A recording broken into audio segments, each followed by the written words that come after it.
大家好，我是小张，一个朴实华靓仔。现在的话，上午10点40了。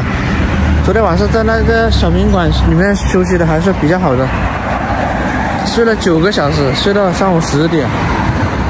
昨天晚上1点睡的，现在的话准备去做一下检测了。哇，今天天气真好，太阳很大，所以的话还是比较晒的。哦，就这个地方排了这么多人。我靠，这个队伍也太长了吧！终于弄好了。排了有40分钟吧。就做的速度还是比较快的，就人太多了。明年的话应该就可以出发吧？不知道。那个手机上显示去乐山要做3次，应该1次应该就够了吧？回来了。刚刚跟老板娘说了一下，这边去乐山要做几次检测，他说明天早就可以了。应该可以了。中午12点了。看看今天的伙食吧，早餐吧。这个是那个什么鸡肉吧，笋，一个狮子头。兄弟们，开饭了！我的天呐！接下来的话还要考虑一种方式，有一种旅行叫短途旅行嘛，就是不跨地级市，不跨省，就短时间内，包括佛山、东莞、肇庆很多地方，我都想好好逛一逛。当然了，如果不跨地级市的话，那肯定是不能露营的，但是可以骑过烧油。我觉得这也不错。如果你跨地级市的话，天天转来转去是吧？那天天做检测是避免不了的。所以的话，还是老老实实待着比较好，租个房是吧？不管怎么样都有人说你，你到处跑的时候说你，那你跑干嘛？当你只要安静下来了，又有人说你怎么这么懒还不走？傍晚6点50，吃个晚餐吧。这一碗饭，这个是那个牛肉吧，一个这个炒白菜，然后这个的话是那个肉丸，一根烤肠，挺划算的。吃了晚餐吧。我发现我昨天晚上的睡眠质量确实还可以，有可能是下到了低海拔的原因。现在时间是第2天上午9点40，东西打包好了。今天的话准备，现在准备去外面可能买点吃的，然后去车站，等车，直接坐车去乐山。所以实在话，这个地方，条件挺好的，空调也可以开，70块，确实还不错的，但是我还是要走的。这里是雅安市雨城区，这果然是雨城了，天天下雨，天天阴气沉沉的。昨天晚上的话，把东西放在这里的，让扫垃圾的给他带走了。没有那个帐篷睡袋的话，现在背起来轻松多了。在老板娘那里买了4个包子，大包子吧，8块钱。现在准备去车站那边了，好像10点多有一班车吧。哇，这个猫好可爱，看吧。哇，看吧，这边有很多小旅馆，但是它这边旅馆的条件都还可以。这里有很多旅游接待的，但这个位置应该不属于市中心吧？市中心离这里应该还有2公里。后面就是汽车站。刚才一出去的话，就有人问我坐车，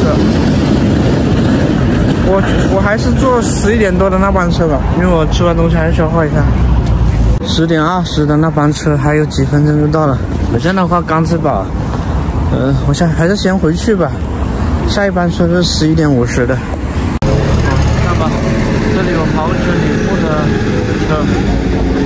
车行，买摩托的话很方便的，到处都有卖。算了，我还是去外面等吧。刚刚回来的时候很尴尬，老板已经把卫生打好了，没法搞。11点50还有一班车，还有1个半小时，现在在那里等吧。刚才想上厕所，但是那个加油站的厕所不在外面，这就很尴尬。你看嘛，这里有一座桥，我记得我有一次在长沙的时候露营过这种桥，但那个草很深，就那个草很高嘛，差不多有个人高，这个就很浅了。当时的话，那里面有很多纸巾跟奥利给，肯定是有很多人在那里方便。这个地方的话，应该没有。扫码还要看你。对，他之前在西藏那一块，他直接加油站不给加油了。这边修了一个公园，就是房车公园。对，外地来就可以把车停在那里。对，这边好一点，他对这个游客的包容性好，他也见过多了。在这里碰到了一个四川雅安本地的一个粉丝，跟他聊了很久，也是聊得挺开心的。但是我现在的话，快到时间了，还有20多分钟吧，我还要买票，还要候车，还要上一下厕所，所以的话时间还是比较紧。哇，赶紧走吧，那边还要检测结果的。哇靠，终于进来了，买一下票。还差几分钟就到11点50，在这里等，应该马上就上车了。现在终于上车了。看吧，我故意坐在这个后面，因为它这个空位很多，坐前面的话太暴露了。坐这个后面隐蔽一点，然后这后面我发现有很多空的，不知道后面还不要坐人，还是后面舒服一点。那边也上车了，哇，终于出发了，要离开这个雅安。这里面和大熊猫的话，哇，这个菜地有老家那边的感觉。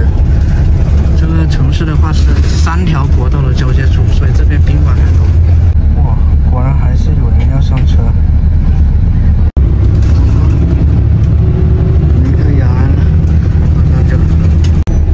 这边实际上车还是挺多的。小城镇，这个还搞得下去。还是有什么故事。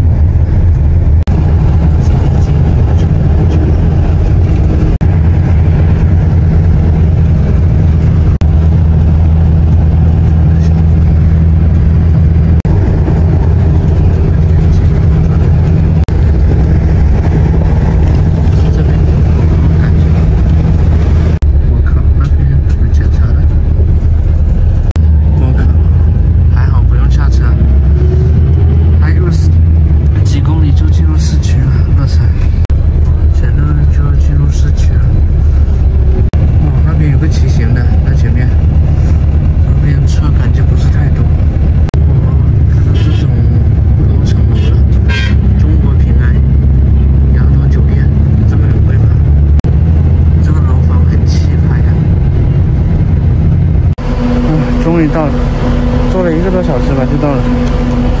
现在的话，准备找小宾馆，现在还不到1点半。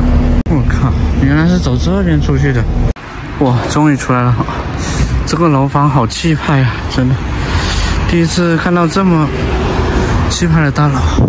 准备找小宾馆了。就这条街道吧，好像有很多小宾馆了，就在这里找上了。后面那个车站过去一点，应该就是火车站了。现在的话，因为这条街道距离那个火车站比较近，就在这里找算了，贵也行，最多就100多块吧。再怎么样也没有之前那么贵了。发现那边有个200块钱的酒店，其他的都没什么酒店了，不会吧？难道走错了？还要换条街道？看吧，我身后有个比较高档的酒店，这个200块吧，有点贵了，100多还可以。然后没有看到其他的了，我看到以为这边这么多房子，肯定酒店多，没想到没什么小酒店啊。但是他这边的200块比之前的条件肯定要好得多。哇，这个小版本好看，那边有一家酒店好像是100多了。这个酒店这旁边居然还在装修，我是服了，动来动去的。然后这边好像也有小酒店嘛，这边停的都是很多都是那种比较贵的小车，比较有实力这些人。你看看，汽车站就在那个地方，高铁站应该过去几百米吧。这个房屋，这里有个西西里酒店，这个应该有点贵吧？不知道啊。然后那里有个艺术酒店，那个肯定是有点贵。哎，也不知道怎么选，反正的话再贵一点也要住的。我今天在那个车上嘛，就订好了那个去佛山的那个高铁票。还有我看了一下还多少天，还有3天就要出发了，所以在这里要待3个晚上吧。这一次最后是11把了。那个酒店接近200块，有点小贵我感觉。还是去问了下刚才看中那个酒店吧。这个酒店吧，148单间，标间的话158。148的话还行吧，看起来条件还可以。我靠，比我想象的还要贵，238单间，太贵了，每天的价格都不一样，还说，因为这边停了很多豪车，很多人不缺实力嘛，所以住的比较好。而且刚才进去那个态度不怎么样，一进去就问你哪里来的，先扫一下码，啥的，看一下手机，别的都没有说。我问他价格，他跟我在聊别的，可能是怕我住不起吧。刚刚那个148的，我问他价格，直接就说价格，还是住那个148的。现在的话办理了手续了，可以入住了。刚才那个电梯太麻烦了，还要等。反正我在2楼，就直接上去了。在2楼看一下哪个房间。是哪个房间？这个酒店怎么跟迷宫一样？刚才都转了几个圈了。对，应该就是这里。给大家看看条件吧，用这个光照着好一点。这里有画，然后的话，房间的话还是可以的。马桶只不过有点不习惯吧，其他的都还好。然后房间的大小你看也还行吧，是不是？这里还有画，还有个橱柜，也还可以吧。这个房间的话148，条件还可以。那隔壁那个238的估计也好不到哪去，就是好不了太多吧，可能会稍微好一点。他这边还送了2瓶水，还是不错的。对，就是那个马桶有点不习惯，其他的都还好。因为这边住这个价位的话，肯定比之前要住的好多了，因为消费降下来了。我这边的话找不到太便宜的，因为这个位置的原因，在高铁站旁边。如果我有自行车的话，就可以去找更便宜的几十块的，这边不好找。而且走得太远的话，到时候坐那个高铁麻烦。因为我还在这里住2、3个晚上吧，就当做最后的休息了。那高铁票反正买了，这2天都没有票，就买了大后天的吧。跟大家说一下吧，刚才那个酒店的话是在网上订的，就扫那个码吧，它就在网上跳转了一下。我看了一下，它那个标的价格是188，在网上的话是148，可能要稍微便宜点吧。高铁站附近很贵的，没办法。给大家看看刚才在外卖上点的东西吧。这个蒙牛的陈牛奶好久没喝过了，2.8块一盒。这个酸奶的话5块钱，也便宜1块。这个的话是1.8块，但是多了4块钱的配送费，也差不多吧。给大家看看今天的午餐吧。这个是那个沙县小吃吧，鸡腿、豆干、蛋，这个白菜吧。这份的话19.8块，大家觉得贵不贵啊？还能接受吧。这个的话，那个炒河粉好久没吃了，真的，很怀念了。上一次吃还是广东吧，还在哪里？这个18块。兄弟们，开饭喽！哎呀，还吃这个沙县小吃吧。这沙县小吃的话，它的味道比较一般吧。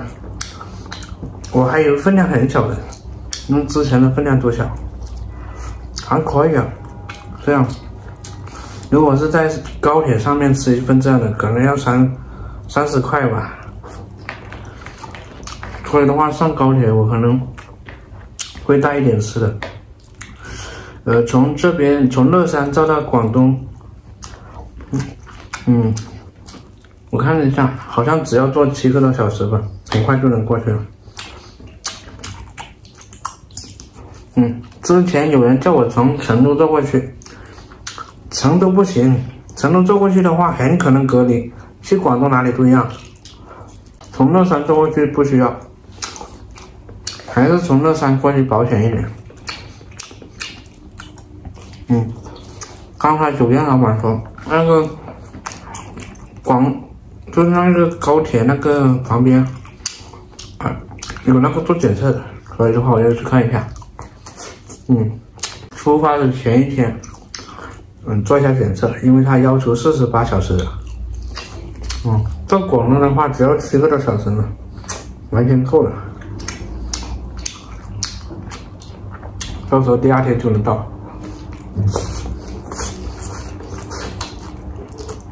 我挺怀念中环的，1年没回去了。我之前那个出租房那个地方啊，其实不止一个租房的。如果再回去广东租房的话，我要考虑空调房。没有空调不行。其实出来骑行的话，也有那种相对便宜的小宾馆，就是比平常住的要便宜个20-30块了，就是120跟150的条件一样。但是有个不好的地方，那个门面很小，就一个楼道。然后的话，就自行车行李没地方放，就那个缺点。我现在的话，背一个包就可以找那种性价比更高的那个小宾馆了。到时候，反正几十块钱就能住空调房了，也没太大压力。反正再回东莞的话，我觉得不需要租房。因为临时房不贵，再加上再过1个月的话，就不需要空调了。也有很多小伙伴说，小张你是为了拍视频赚钱才出来骑行的。其实我跟大家说，出来骑行的时候身上差不多5万块，都是我在东莞拍视频存的。东莞拍视频都能存那么多，那我为什么还出来，是吧？主要是我在东莞那个地方出租房里面待了1年了，就感觉有点无聊吧，就出来散散心透透气。当然我现在的话出来1年多了，我觉得也挺满足的，很多地方也去过了。关键是今年的运气没有去年好，今年的话很麻烦，检查的太多，然后的话盘问的太多，去年都没什么盘问，也没做过检测，一路畅通。但今年没有那么好的运气了，也不知道明年怎么样，这个也很难说。就是现在感觉不自由，感觉不自由的话，其实就很难受。去年的话感觉挺自由的，所以的话也没说什么。而且我在东莞市场1个月消费2000多块，最多吧，就是很美滋滋的。在那里拍视频的话，1个月存个几千块。我现在的话，虽然说后面工资稍微好一点嘛，但是消费也高啊。你能这么想？你1个月，工资5000是吧？你可以存3000，你1个月工资2万，难道可以存18000吗？就是你的工资不一样，消费也跟着不一样的，不要想太简单了。在外面的话，不确定的费用很高。你像很多小伙伴，他用那个相机拍，用无人机是吧？各种各样的器材的设备，那个我说句实在话，那个价钱还可以买一辆新的车，就是类似面包之类的。别那些装备都2-3万，你想想，你以为是真的穷游啊？